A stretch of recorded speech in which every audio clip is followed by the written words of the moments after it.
السلام عليكم ورحمة الله تعالى وبركاته. الحمد لله نحمده ونستعينه ونستغفره ونؤمن به ونتوكل عليه ونعوذ بالله من شرور أنفسنا ومن سيئات أعمالنا. من يهده الله فلا مضل له ومن يضلله فلا هادي له.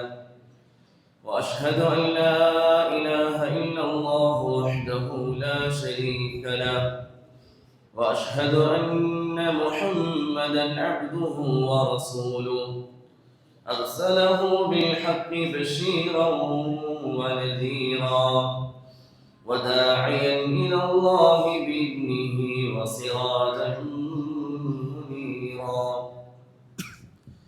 أما بعد، فأعوذ بالله من الشيطان الرجيم. بسم الله الرحمن الرحيم. قد أفلح من زكاها وقد خاب من دساها.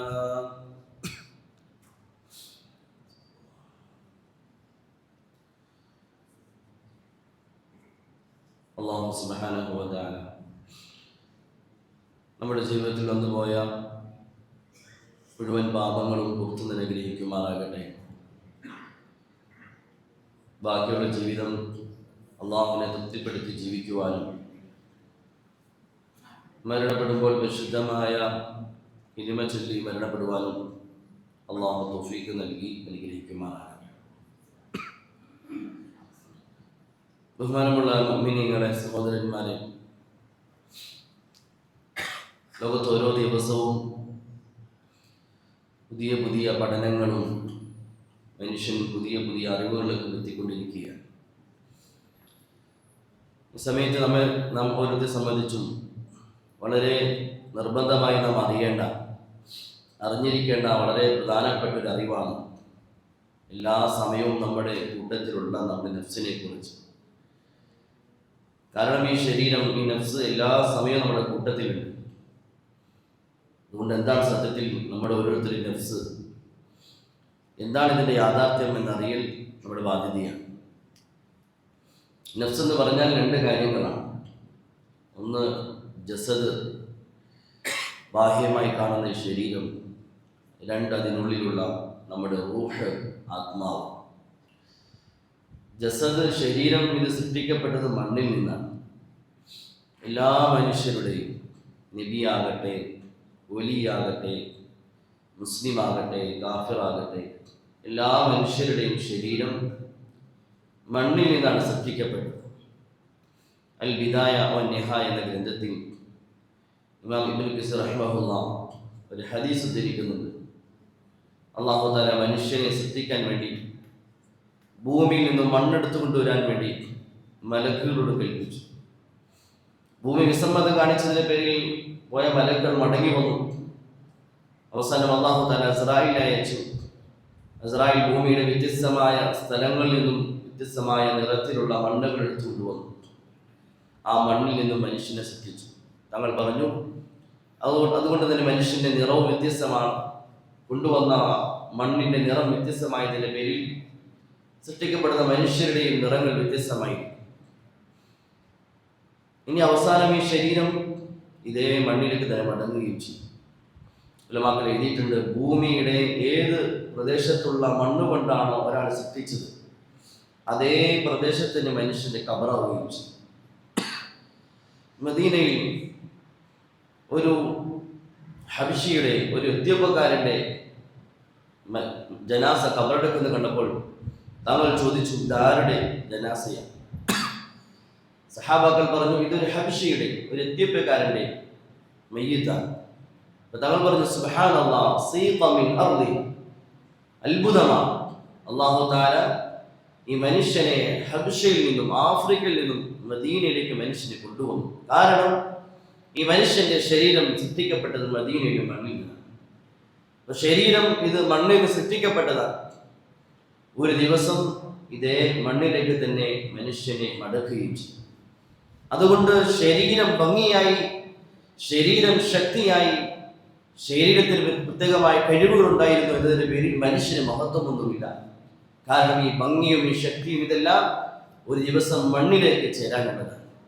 അത് കാലിയാണ്, ശരീരം എന്നത് കാലിയാണ്.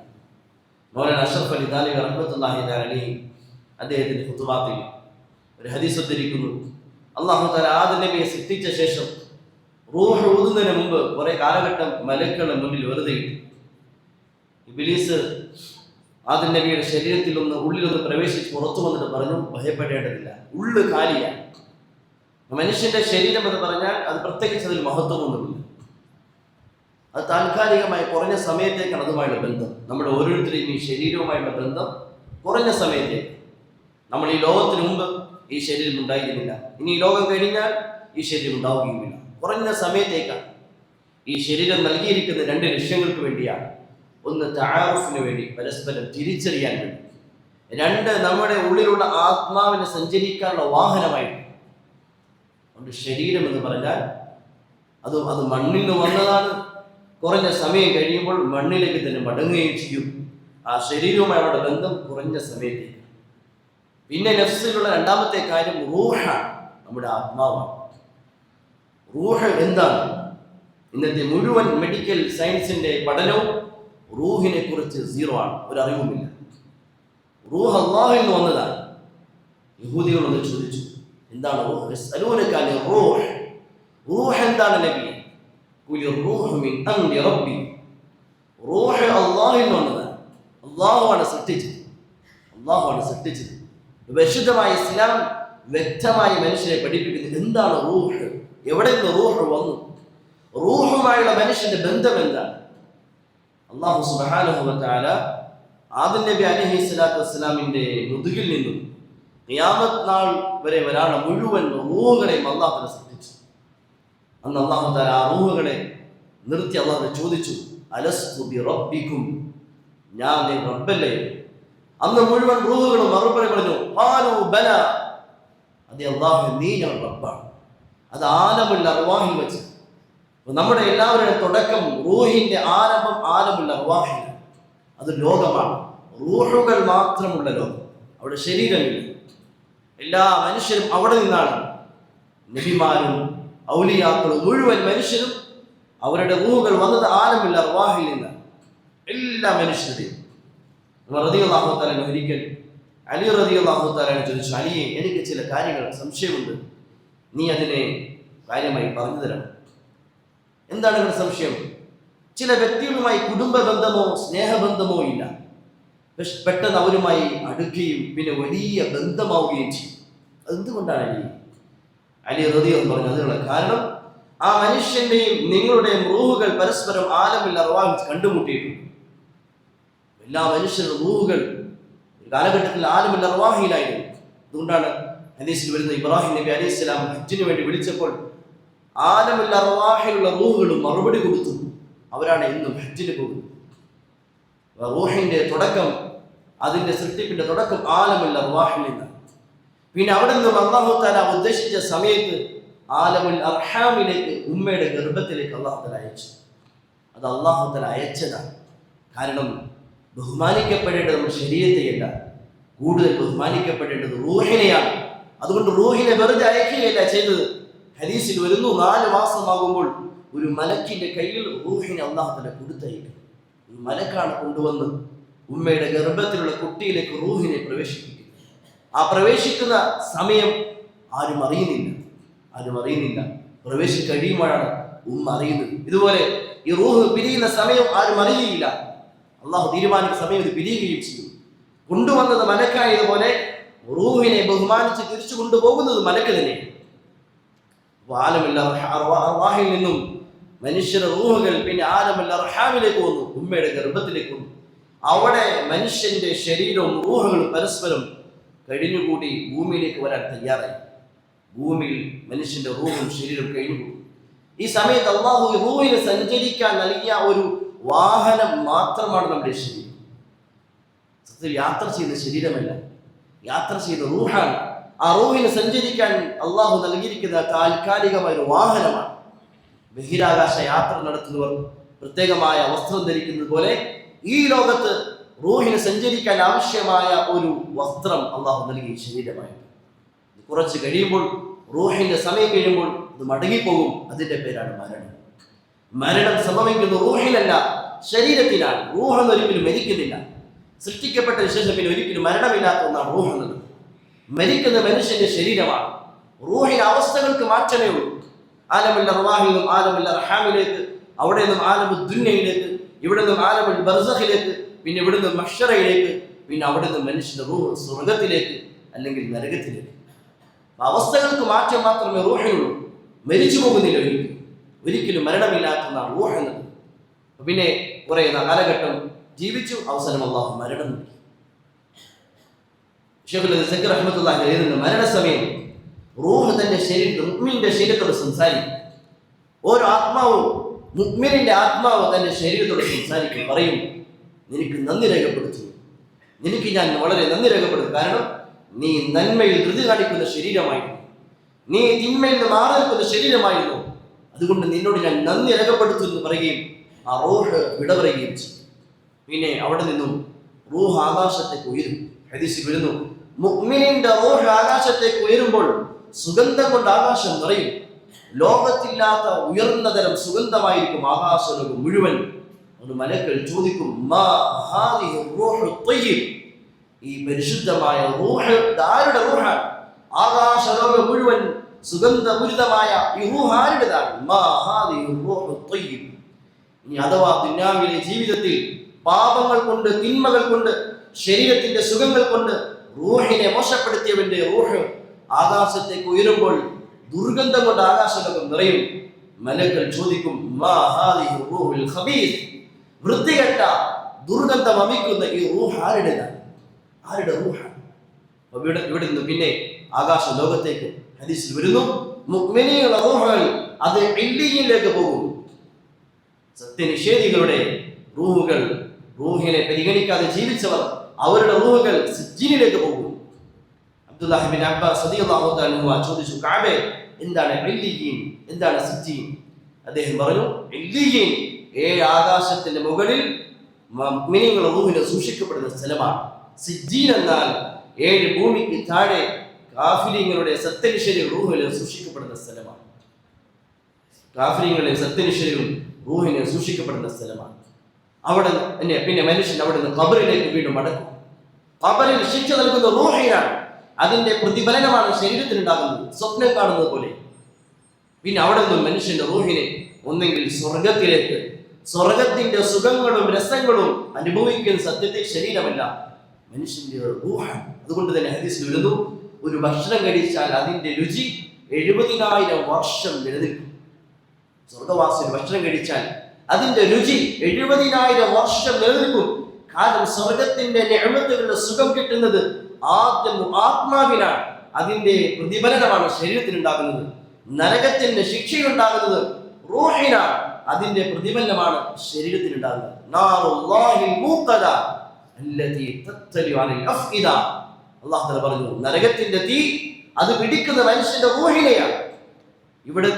ഇവിടെ നമുക്കൊരു മുസീബത്ത് വന്നാൽ ആദ്യം ശരീരത്തിന് ബാധിക്കും, അതിന്റെ പ്രതിഫലനം, വേദന റൂഹിൽ കൂടി ഉണ്ടാകും. എന്നാൽ ആഖിറം നേരെ തിരിച്ചാണ്. സഹോദരന്മാരെ, പറഞ്ഞതിന്റെ അർത്ഥം, നമുക്ക് സത്യത്തിൽ ബന്ധം നമ്മൾ ഏറ്റവും പരിഗണിക്കേണ്ടത് നമ്മുടെ റൂഹിനെയാണ്. മുഹമ്മദ് എന്നും അബ്ദുള്ള എന്നുള്ള പേര് സത്യ ശരീരത്തിനല്ല, ശരീരം താൽക്കാലികമായി നൽകിയതാണ്. മണ്ണിൽ അല്ലാഹു നൽകി, ഇത് മണ്ണിലേക്ക് മടക്കുകയും ചെയ്യും. നമ്മൾ സത്യത്തിൽ നമ്മൾ പരിഗണിക്കേണ്ടത്, നാം പരിശുദ്ധിപ്പെടുത്തേണ്ടത്, ശക്തി പ്രാപിക്കേണ്ടത്, ശുദ്ധിയാക്കേണ്ടത് അതെല്ലാം റൂഹിനെയാണ്. ഇന്ന് സത്യത്തിൽ നമ്മുടെ ജീവിതത്തിൽ ഏറ്റവും വലിയ ശ്രദ്ധ നാം ഈ ശരീരത്തെ എങ്ങനെ ഭംഗിയാക്കാൻ സാധിക്കും, ഈ ശരീരത്തെ എങ്ങനെ ശക്തിയുള്ളതാക്കാൻ സാധിക്കും, ഇതിന്റെ സുഖങ്ങളും ഇതിന്റെ റാഹത്തും നോക്കിയാണ് ജീവിക്കുന്നത്. ഇതൊരു മുഅ്മിനിന്റെ ജീവിതമല്ല, കാഫിറിന്റെ ജീവിതമാണ്, മൃഗങ്ങളുടെ ജീവിതമാണ്. മൈ ബോഡി മൈ ചോയ്സ്, എന്റെ ശരീരം എന്റെ ഇഷ്ടം. ഇതൊരു മുഅ്മിന്റെ ചിന്താഗതിയല്ല. മുഅ്മിൻ അവൻ പ്രാധാന്യം കൊടുക്കുന്ന അവന്റെ റൂഹിലായിരിക്കും, അവന്റെ ആത്മാവിലായിരിക്കും. അവന്റെ റൂഹിനെ എങ്ങനെ ശക്തിപ്പെടുത്താൻ സാധിക്കും, ഇതാണ് മുഅ്മിൻ ചിന്തിക്കുന്നത്. സഹോദരന്മാരെ, റൂഹ് ശക്തിപ്പെടുന്നത് എന്തുകൊണ്ടാണ്? റൂഹ് ശക്തിപ്പെടുന്ന അമലുകൾ കൊണ്ടാണ്. അത് അല്ലാഹുവിൽ നിന്ന് വന്നതാണ് റൂഹ്. അതുകൊണ്ട് റൂഹ് ശക്തിയാകുന്നത് അല്ലാഹുവിൽ വന്ന അമലുകൾ കൊണ്ടാണ്. ശരീരം ഭൂമിയിൽ നിന്ന് വന്നതാണ്. അതുകൊണ്ട് ശരീരത്തിന് എപ്പോഴും ഇഷ്ടം ഈ ഭൂമിയുമായി ബന്ധപ്പെട്ട ഭക്ഷണ വിഭവങ്ങളും ഭൂമിയുമായി ബന്ധപ്പെട്ട വസ്തുക്കളോടായിരിക്കും ശരീരത്തിന് കൂടുതൽ ഇഷ്ടവും താല്പര്യവും. കൂടുതൽ റാഹത്തിനെ, സുഖത്തെ എപ്പോഴും ശരീരം ആഗ്രഹിച്ചു കൊണ്ടിരിക്കും. അതുകൊണ്ട് നമ്മുടെ ശരീരത്തെ നിയന്ത്രിച്ച് അതിന്റെ സുഖങ്ങൾക്കും അതിന്റെ ഇഷ്ടങ്ങൾക്കും ഒരു ബ്രേക്ക് ഇട്ട് അതിനെ നിർത്തി നമ്മുടെ റൂഹിനെ ശക്തിപ്പെടുത്താൻ വേണ്ടി സത്യത്തിൽ അള്ളാഹു നൽകുന്ന ഒരു മാസമാണ് പരിശുദ്ധമായ റമദാൻ. റമദാൻ ലക്ഷ്യം അതാണ്, ഒരു നോമ്പെടുക്കൽ മാത്രമല്ല. റമദാനിന്റെ യഥാർത്ഥമായ ലക്ഷ്യം ഈ ഒരു മാസം കൊണ്ട് നമ്മുടെ റൂഹിനെ ശക്തിപ്പെടുത്തണം. ഇന്ന് നമ്മുടെ റൂഹുകൾ കരയുകയാണ്, നമ്മുടെ ശരീരങ്ങൾ ചിരിക്കുന്നുണ്ട്, പക്ഷേ നമ്മുടെ റൂഹുകൾ കരയുകയാണ്. നമ്മുടെ ശരീരം ദാഹിക്കുമ്പോൾ അതിന് വെള്ളം കൊടുത്ത് അതിന്റെ ദാഹം ശമിപ്പിക്കുന്നത് പോലെ നമ്മുടെ റൂഹുകളുടെ ദാഹം ശമിപ്പിക്കുന്നത് ആവശ്യമാണ്. അങ്ങനെയുള്ളവരാണ് വിജയിക്കുന്നവർ. ഖദ് അഫ്ലഹ മൻ സക്കാഹ വഖദ് ഖാബ മൻ ദസ്സാഹ. വിശുദ്ധ ഖുർആനിൽ 7 വസ്തുക്കളെ സത്യം എന്ന് പറയാൻ, വശംസി വദുഹാഹ വൽ ഖമരി ഇദാ തലാഹ വൻ നഹാരി ഇദാ ജല്ലാഹ വൽ ലൈലി ഇദാ യഗ്ശാഹ വസ്സമാഇ വമാ ബനാഹ വൽ അർളി വമാ തഹാഹ വനഫ്സി വമാ സവ്വാഹ. 7 വസ്തുക്കളെ സത്യം ചെയ്തു. അല്ലാഹു ഒന്നിനെ പോലും സത്യം ചെയ്യേണ്ട ആവശ്യമില്ലാത്തവനാണ്, പരിശുദ്ധനാണ്. പക്ഷെ വ്യക്തമാകാത്ത ഒരു കാര്യം, മനസ്സിലാകാത്ത ഒരു കാര്യമായതിന്റെ പേരിൽ ചില കാര്യങ്ങൾ മനസ്സിലാവുകയില്ല, എത്ര പറഞ്ഞാലും മനസ്സിലാവുകയില്ല. അവിടെ സത്യം ഇത് പറയാൻ, വിജയം ശരീരത്തെ പരിഗണിച്ച് ജീവിക്കുന്നതിലല്ല. ശരീരം താൽക്കാലികമാണ്, നിങ്ങളുടെ ശരീരമായ ബന്ധം താൽക്കാലികമാണ്. വിജയം ഖദ് അഫ്ലഹ മൻ സക്കാഹ. നിങ്ങളുടെ റൂഹിനെ ശക്തിപ്പെടുത്തുന്നു, റൂഹിന് ശക്തി നൽകുന്നു, അവരാണ് വിജയിച്ചവർ. ഒരുമാതിരി ഈ ഒരു മാസം അല്ലാഹുവിനെ പരിശീലിപ്പിക്കുക. കഴിഞ്ഞ 11 മാസം നാം ശരീരങ്ങളുടെ സുഖങ്ങൾ നോക്കി, അതിന്റെ റാഹത്തിനെ നോക്കി, അതിന്റെ ഇഷ്ടങ്ങളെ നോക്കി ജീവിച്ചു. ഇനി ഒരു മാസം അല്ലാഹു നൽകിയിരിക്കുകയാണ്. ഈ ഒരു മാസം ശരീരത്തെ കൊണ്ട് ത്യാഗം ചെയ്യിപ്പിക്കുന്നതിൽ കൂടിയാണ് റൂഹ് ശക്തിയാകുന്നത്. എത്രത്തോളം ശരീരത്തിന് സുഖം നൽകുന്നു, റൂഹ് ബലഹീനമാകുന്നു. എത്രത്തോളം ശരീരത്തെ കൊണ്ട് ത്യാഗം ചെയ്യിപ്പിക്കുന്നു, റൂഹ് ശക്തിയാണ്. അതുകൊണ്ട് ഈ ഒരു മാസം നമുക്ക് ഹലാലായ കാര്യങ്ങൾ പോലും അല്ലാഹു തടഞ്ഞിരിക്കുകയാണ്. വെള്ളം നമ്മുടെ മുന്നിലുണ്ട്, ഭക്ഷണം നമ്മുടെ മുന്നിലുണ്ട്, നമുക്ക് ഹലാലായ ഭാര്യ മുന്നിലുണ്ട്. ഇങ്ങനെ ഹലാലായ കാര്യങ്ങൾ പോലും തടഞ്ഞ് ശരീരം ഇഷ്ടപ്പെടാത്തതിനെയും ഒരു മാസം നമ്മളെ കൊണ്ട് മഷ്ക് ചെയ്യിപ്പിക്കാൻ, ഒന്ന് പരിശീലിപ്പിക്കുകയാണ്. ശരീരം ഇഷ്ടപ്പെടുന്നതിനെ പരിശീലിപ്പിക്കാൻ, അങ്ങനെ ശാരീരിക ഇച്ഛ അത് നമ്മുടെ റൂഹിന്റെ താഴെയും റൂഹിന്റെ ആഗ്രഹങ്ങൾ മുകളിൽ വരികയും ഒരു മാസം കഴിയുമ്പോൾ ഈ അവസ്ഥയിലേക്ക് മാറണം. പക്ഷെ ഇതെപ്പോഴാണ് സംഭവിക്കുന്നത്? ഈ ഒരു മാസം ജീവിക്കുമ്പോഴാണ്. നേരെ മറിച്ച് ഈ ഒരു മാസം വന്നിട്ടും ജീവിതത്തിന്റെ ശീലങ്ങളിൽ മാറ്റമില്ല, നമ്മുടെ ജീവിതത്തിന്റെ ശീലങ്ങളിൽ മാറ്റമില്ല. ഈ ഒരു മാസത്തിലും വീണ്ടും ശരീരത്തിൽ സുഖങ്ങൾ, ഇഷ്ടമുള്ള രുചിയുള്ള ഭക്ഷണങ്ങൾ നൽകി സുഖിപ്പിക്കുകയും നമ്മുടെ ശരീരത്തിന് റാഹത്ത് നൽകി വിശ്രമങ്ങൾ നൽകി കൂടുതൽ വിശ്രമം നൽകി സുഖിപ്പിക്കുകയും ചെയ്താൽ ഈ ഒരു മാസം കൊണ്ട് മാറ്റം ഉണ്ടാവുകയില്ല. മറിച്ച് ഈ ഒരു മാസം അമലുകൾ കൊണ്ട് നമ്മുടെ ശരീരത്തെ തളർത്തണം. ഈ ഒരു മാസം പ്രത്യേകിച്ച് പരിശുദ്ധമായ ഖുർആനിന്റെ തിലാവത്ത് കൊണ്ട് ഈ ഒരു മാസത്തിന്റെ ഓരോ സെക്കൻഡുകൾ കഴിഞ്ഞു പോകണം. കാരണം ഖുർആൻ അതിന്റെ പ്രത്യേകതയാണ്, അത് മനുഷ്യന്റെ റൂഹിനെ പരിശുദ്ധമാണ്. സഹാബാക്കൾ നബികൾ പറഞ്ഞു, നിങ്ങളുടെ തുരുമ്പ് ബാധിക്കുന്നത് പോലെ നിങ്ങളുടെ ഹൃദയങ്ങൾക്ക് തുരുമ്പ് ബാധിക്കും, അഥവാ നിങ്ങളുടെ റൂഹുകൾക്ക് ബലഹീനത സംഭവിക്കും. നബി, ഞങ്ങളുടെ റൂഹുകൾ ബലഹീനമായാൽ, ഞങ്ങളുടെ ഹൃദയങ്ങൾ ബലഹീനമായാൽ അതിനെ വീണ്ടും വൃത്തിയാക്കാൻ വഴി എന്താണ്? ശരീരത്തിന്റെ ഉള്ളിലുള്ള റൂഹ് കമിഷ്കാത്തിൻ ഫീഹാ മിസ്ബാഹ്, ഒരു കണ്ണാടി കൂട്ടിന്റെ ഉള്ളിലുള്ള വിളക്ക് പോലെ അല്ലാഹു ഉപയോഗിച്ചത്. ആ കണ്ണാടിക്ക് കറ വീണ് അതിന്റെ വെളിച്ചം പുറത്തേക്ക് വരാത്തതുപോലെ ബലഹീനമായ റൂഹിനെ ശക്തിപ്പെടുത്താൻ സഹാബ എന്താ അതിന് വഴി? ഞങ്ങൾ പറഞ്ഞ 2 കാര്യങ്ങളാണ്. കസ്റത്തു ദിക്രി മൗത്ത്, അധികമായി മരണത്തെ സ്മരിക്കലാണ്. രണ്ടാമത്തെ കാര്യം തിലാവത്തുൽ ഖുർആൻ, ഖുർആൻ ധാരാളമായി പാരായണം ചെയ്യാൻ.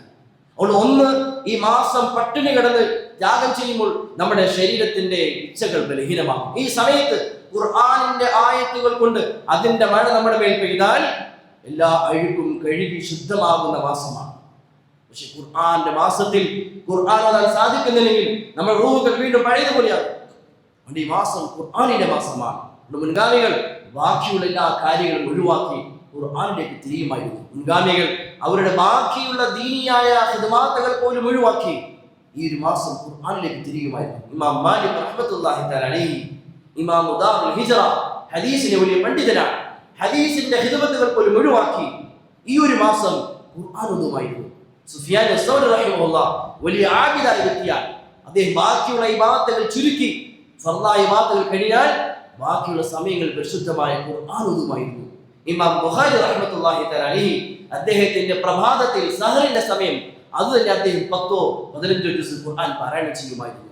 രാത്രികൾ ഖുർആൻ കൊണ്ട് അലങ്കരിച്ചു. ഇമാം അസ്വദ് റഹ്മത്തുള്ളാഹി തആല അലൈഹി റമദാനിന്റെ 2 രാത്രി കൊണ്ട് ഖുർആൻ ഖത്ം തീർക്കുമായിരുന്നു. ഇമാം ഖതാദ റഹ്മത്തുള്ളാഹി തആല അലൈഹി റമദാനിന്റെ 3 രാത്രികൾ കൊണ്ട് ഖുർആൻ ഖത്ം തീർക്കുമായിരുന്നു. ഇമാം ഷാഫി റഹ്മത്തുള്ളാഹി തആല അലൈഹി റമദാനിൽ 60 ഖത്ം തീർക്കുമായിരുന്നു. അവർ മനുഷ്യരാണ്, അവർക്കും 24 മണിക്കൂർ തന്നെ ലഭിച്ചത്. പക്ഷേ ഈ ഒരു മാസം ബാക്കി എല്ലാ ജോലികളും ഒഴിവാക്കി ഖുർആനിന്റെ മാസമായി മനസ്സിലാക്കി അവർ പൂർണ്ണമായി അവരുടെ സമയങ്ങൾ ഖുർആനിലേക്ക് ചെലവഴിച്ചു. നമ്മളും ഈ റമദാന് തൊട്ട് മുന്നിൽ നിൽക്കുന്ന ഈ സമയം ഈ ഒരു വർഷം കഴിഞ്ഞ റമദാൻ പോലെ ആകാതെ ഈ റമദാനിൽ എനിക്ക് ഇത്രയും ഖത്ം തീർക്കണം. എത്ര എളുപ്പമാണ് പരിശുദ്ധമായ ഖുർആനിന്റെ തിലാവത്ത്, എത്ര രസമാണ്, മനസ്സിലും ശരീരത്തിലും എത്ര ആനന്ദമാണ്. നാം അതിലേക്ക് എത്ര മുഴുകുന്നു അത്രയും രസമുള്ളതാണ്. അതുകൊണ്ട് നാം ഖുർആനിലേക്ക് അടുക്കി ഖുർആനിനെ മനസ്സിലാക്കി. ഖുർആൻ അത് ഓതാൻ വേണ്ടി മാത്രം ഇറക്കിയതല്ല, ഓതുന്നതിൽ വലിയ മഹത്വമുണ്ട്. ഈ റമദാനിൽ ഈ ഒരു മാസത്തിൽ കൊണ്ട് വിശുദ്ധമായ ഖുർആനിന്റെ തർജ്ജമകൾ വായിച്ച് എന്താണ് എന്റെ റബ്ബനോട് പറയുന്നത്. 60 വർഷം ജീവിച്ചു, ഖുർആൻ മുന്നിലുണ്ടായിരുന്നു, പക്ഷെ ഒരു പ്രാവശ്യം പോലും എന്റെ റബ്ബ് എന്നോട് എന്ത് സംസാരിക്കുന്നു മനസ്സിലാക്കാത്ത മനുഷ്യൻ എത്ര വലിയ നഷ്ടവാളിയാണ്. 60-70 വർഷം ജീവിച്ചു, പരിശുദ്ധമായ ഖുർആൻ മുന്നിലുണ്ടായിരുന്നു, പക്ഷെ ഒരു പ്രാവശ്യം പോലും എന്റെ റബ്ബ് എന്നോട് എന്താണ് സംസാരിക്കുന്നത് എന്ന് മനസ്സിലാക്കാൻ സമയമില്ല എങ്കിൽ നമ്മളേക്കുള്ള നഷ്ടവാളിയാരാ? അതുകൊണ്ട് പക്ഷേ ഈ റമദാനിൽ നാം ഒരു തീരുമാനമെടുക്കും, ഖുർആൻ ധാരാളമായി അത് ഖത്ം തീർക്കും. അതോടൊപ്പം ഖുർആനിനെ ഒന്ന് ഓതി അതിന്റെ തർജ്ജമകൾ നോക്കി ഇത് മനസ്സിലാക്കും. സംശയങ്ങൾ വരുമ്പോൾ പണ്ഡിതന്മാരുടെ അടുക്കൽ പോയി അതിനെ നിവാരണം ചെയ്യുകയും ചെയ്യും. മാത്രമല്ല റമദാനിന്റെ രാത്രികൾ പകലിനേക്കാൾ ശ്രേഷ്ഠമാണ്. റമദാനിന്റെ പകലിനേക്കാൾ റമദാനിന്റെ രാത്രികൾ ശ്രേഷ്ഠമാണ്. അല്ലാഹുവിന്റെ മുന്നിൽ നിൽക്കി നാളെ സിറാത്തിൽ നിൽക്കാനുള്ള കാലുകൾ, നാളെ മഹ്ശറിൽ അല്ലാഹുവിന്റെ മുന്നിൽ നിൽക്കാനുള്ള കാലുകളാണ്. ഈ കാലുകൾ കൊണ്ട് തറാവീഹ് നമസ്കാരത്തിന് അല്പം നിൽക്കി. ക്ഷീണമുണ്ടാകും, ബുദ്ധിമുട്ടുണ്ടാകും, ഉറക്കം വരും, പിറ്റേന്ന് ജോലിക്ക് പോകാനുണ്ടാകും. ഇന്ന് അവസരമാണ്. ഇന്ന് നമുക്ക് നിൽക്കാൻ സമയമില്ല എങ്കിൽ 1 മണിക്കൂർ അല്ലാഹുവിന്റെ പരിശുദ്ധമായ ഖുർആൻ കേട്ട് തറാവീഹ് നമസ്കാരം നിൽക്കാൻ സമയമില്ല എങ്കിൽ ഒരു ദിവസം വരാനുണ്ട്. 50,000 വർഷം നിൽക്കേണ്ട ദിവസം, സിറാത്തിൽ നിൽക്കേണ്ട ദിവസം, കടന്നു പോകേണ്ട ദിവസം. അന്ന് നമുക്ക് മനസ്സിലാകും എത്ര നഷ്ടമായിരുന്നു എന്റെ റമദാനിന്റെ രാത്രികൾ, ഞാൻ എത്ര നഷ്ടമാണ് വരുത്തിയത്. ഇന്ന് ഉമ്മത്തിൽ വലിയൊരു ശതമാനം, പ്രത്യേകിച്ച് ഉമ്മത്തിൽ ആരോഗ്യമുള്ള ചെറുപ്പക്കാർ തറാവീഹ് നമസ്കാരത്തിൽ വേദനിപ്പിക്കപ്പെടുന്നില്ല. സുഹൃത്തുക്കളെ, നമുക്ക് എത്ര തന്നെ അവസരമാണ്, എത്ര അനുകൂലമായ അവസ്ഥകളാണ്. നാം വിലമതിക്കുന്നില്ലെങ്കിൽ ഈ അവസരങ്ങളെ നഷ്ടപ്പെട്ടു പോകും. അതുകൊണ്ട് നമ്മുടെ നാട്ടിൽ ഒരു പുരുഷൻ, പ്രായപൂർത്തിയായ പുരുഷൻ പോലും, മുതിർന്ന ഒരു കുട്ടി പോലും ഒഴിവാക്കാതെ പള്ളികൾ രാത്രികൾ അമലുകൊണ്ട് നിറയട്ടെ. പ്രത്യേകിച്ച് അൽഹംദുലില്ലാഹ് നമ്മുടെ ഈ പള്ളിയിൽ തറാവീഹ് നമസ്കാരത്തിൽ പരിശുദ്ധമായ ഖുർആൻ ഓതി ഖത്ം തീർക്കുന്നു. 1 മാസമല്ലേ ഉള്ളൂ. എത്ര നല്ല അവസരമാണ് ഖുർആൻ നമസ്കാരത്തിൽ നിന്ന് കേൾക്കാൻ സാധിക്കും. എത്ര നല്ല അവസരമാണ് പരിശുദ്ധമായ ഖുർആൻ നമസ്കാരത്തിൽ നിന്ന് കേൾക്കാൻ സാധിക്കും. എത്ര വലിയ പ്രതിഫലമാണ്. ഒരു ചെറിയ ത്യാഗം. നമ്മൾ സാധാരണ ഉറങ്ങുന്ന സമയത്ത് നമുക്ക് ഉറങ്ങാൻ സാധിക്കും. ഒരു ഹിമ്മത്ത്, ഒരു ആഗ്രഹത്തിന് പറയും ഇതെല്ലാം സാധിക്കും. മനസ്സിൽ നിയ്യത്തുണ്ടെങ്കിൽ, ആഗ്രഹമുണ്ടെങ്കിൽ ഇതൊന്നും ത്യാഗമായി തോന്നുകയില്ല. അതുകൊണ്ട് വിശുദ്ധമായ റമദാനിന്റെ പകലുകളും രാത്രികളും ഖുർആനിന്റെ തിലാവത്ത് കൊണ്ട് നിറയ്ക്കും. രാത്രിയിലെ തറാവീഹ് നമസ്കാരം നമ്മൾ ഓരോരുത്തരും നിർബന്ധ ബുദ്ധിയോടെ പങ്കെടുക്കും. നമ്മുടെ മക്കളെ ശീലിപ്പിക്കും, നമ്മുടെ വീട്ടിലെ സ്ത്രീകളോട് കൽപ്പിക്കുകയും അവരെ പ്രേരിപ്പിക്കുകയും ചെയ്യും. ഇങ്ങനെ ഒരു മാസം അമലുകൾ കൊണ്ട് നമ്മുടെ ശരീരത്തെ ക്ഷീണിപ്പിച്ചാൽ ശരീരം ആഗ്രഹിക്കുകയില്ല, ശരീരത്തിന് ക്ഷീണമുണ്ടാകും, ശരീരത്തിന് ഇഷ്ടക്കുറവുണ്ടാകും. പക്ഷേ ഈ ഒരു മാസം നാം അമലുകൾ കൊണ്ട് നമ്മുടെ ശരീരത്തെ ശീലിപ്പിച്ചാൽ തീർച്ചയായും 1 മാസം കഴിയുമ്പോൾ ശരീരത്തേക്കാൾ നമ്മുടെ റൂഹിന് ശക്തി പ്രാപിച്ചിട്ടുണ്ടാകും.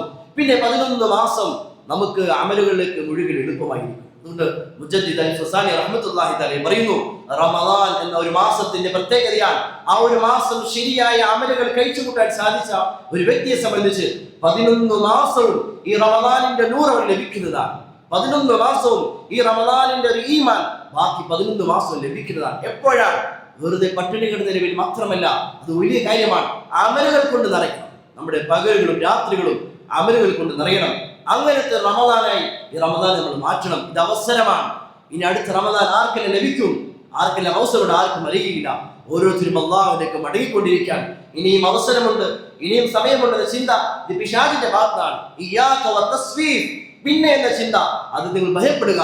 നരകത്തിൽ പ്രവേശിച്ച അധിക പേരും അവർ നരകത്തിലേക്ക് എത്താനുള്ള പ്രധാനപ്പെട്ട കാരണം പിന്നെ ആകട്ടെ, അടുത്ത വർഷമാകട്ടെ, പിന്നെ ആകട്ടെ എന്ന് ചിന്തിക്കുക. അതുകൊണ്ട് റമദാൻ തൊട്ട് മുന്നിൽ നിൽക്കുന്ന സമയം നമ്മൾ ഓരോരുത്തരും തീരുമാനമെടുക്കും. ഖുർആൻ ധാരാളമായി പാരായണം ചെയ്യും, നമ്മൾ ധാരാളമായി രാത്രി നമസ്കരിക്കും, പ്രത്യേകിച്ച് പള്ളിയുമായുള്ള ബന്ധം വർദ്ധിപ്പിക്കും. പള്ളിയുമായുള്ള ബന്ധം അല്പസമയം ഒഴിവ് കിട്ടിയാൽ മറ്റുള്ള മാസങ്ങൾ പോലെ കവലയിലും കടയിലും സമയങ്ങൾ കളയാതെ അല്പം സമയം കിട്ടിയാൽ പള്ളിയിലേക്ക് വരും. പള്ളി അള്ളാഹുവിന്റെ വീടാണ്, അള്ളാഹുവിന്റെ വീടാണ്. ഇവിടെ ഇരിക്കുന്നവരെ നമ്മുടെ മനസ്സും ശരീരവും പരിശുദ്ധമാകാൻ കാരണമായി തീരും. മൻ അലിഫൽ മസ്ജിദ അലിഫഹുല്ലാഹ്. ആര് പള്ളിയുമായി ഇണങ്ങുന്നോ അവരുമായി അള്ളാഹു ഇണങ്ങുന്നതാണ്. തിന്മകൾ രക്ഷപ്പെടാൻ സാധിക്കും. ഈ ഒരു മാസത്തിൽ രാത്രി കാലങ്ങൾ സാധിക്കുന്ന എഴുത്തിക്കാഫിരിക്കും, പകൽ സമയങ്ങൾ എഴുത്തിക്കാഫിന്റെ പള്ളിയിൽ വന്നിരിക്കും. അങ്ങനെ നമ്മുടെ നാട്ടിലെല്ലാ പള്ളികളും അമലും കൊണ്ട് സജീവമായാൽ തീർച്ചയായും വലിയ മാറ്റങ്ങൾ ഉണ്ടാകും. പ്രത്യേകിച്ച് അവിടെ മക്കൾ, അവർക്ക് സ്കൂളിൽ പോകാനുണ്ടാകും, കോളേജിൽ പോകാനുണ്ടാകും. ആ പേര് പറഞ്ഞ് നമ്മുടെ മക്കളെ അമലുകൾ നഷ്ടപ്പെടുത്തില്ലേ, നോമ്പ് ഒഴിവാക്കല്ലേ, ചെറുപ്പത്തിലെ ശീലിപ്പിക്കും. അതെല്ലാം നഷ്ടപ്പെട്ടതിന്റെ ദുരന്ത ഫലങ്ങളാണ് നമ്മൾ കണ്ടുകൊണ്ടിരിക്കുന്നത്. മക്കളെ ശീലിപ്പിക്കും, നമ്മുടെ കൂട്ടത്തിൽ കൊണ്ടു നടക്കും. അമലുകളിൽ, ഖുർആൻ ഓതുന്നതിൽ, തറാവീഹ് നമസ്കാരത്തിൽ, ഓരോ അമലുകളിലും നമ്മുടെ സ്ത്രീകളെയും നമ്മുടെ മക്കളെയും കൂട്ടത്തിൽ കൊണ്ടു നടക്കും. ഈ മാസം പരിശുദ്ധമായ മാസമാണ്, ബഹുമാനിക്കേണ്ട മാസമാണ്. ആരാദരവ് കാണിക്കുന്നോ, ആരെ ബഹുമാനിക്കുന്നോ അവരോട് അല്ലാഹു വലിയ കരുണ ചെയ്യും. ആര് ഈ മാസത്തെ ബഹുമാനിച്ചുകൊണ്ട് ഒഴിവാക്കേണ്ടതിനെ ഒഴിവാക്കിയാൽ ബാക്കിയുള്ള 11 മാസം ബർക്കത്തിന്റെ കവാടങ്ങൾ തുറക്കും. ആ ഒരു മാസത്തെ ബഹുമാനിച്ചുകൊണ്ട് അവരെ ജോലിക്കാരോട് കരുണ കാണിക്കുന്നു, അല്ലാഹുവിനോട് കരുണ കാണിക്കും. ബാക്കിയുള്ള ഭക്ഷണശാലകളും മറ്റും ആറ് മാസത്തെ ബഹുമാനിച്ചുകൊണ്ട് ഒഴിവാക്കുന്നു. 11 മാസം അല്ലാഹു ബർക്കത്തിന്റെ കവാടങ്ങൾ തുറക്കും. അത് ഹൃദയത്തിലുള്ള ബഹുമാനമാണ്, ഹൃദയത്തിലുള്ള ആദരവാണ്. അല്ലാഹു അറിയുന്നവനാണ്. ആദ്യ ഒരു മാസത്തെ അനാദരവ് കാണിക്കുന്നു, ഈ മാസത്തെ ബഹുമാനിക്കുന്നില്ലയോ അല്ലാഹു അറിയുന്നവനാണ്, അല്ലാഹു തീരുമാനമെടുക്കുന്നവനാണ്. അല്ലാഹു കാര്യങ്ങൾ മനസ്സിലാക്കി അമൽ ചെയ്യാൻ തൗഫീഖ് ചെയ്യുമാറാകട്ടെ. വാഹിദ് അൽഹംദുലില്ലാഹി റബ്ബിൽ ആലമീൻ.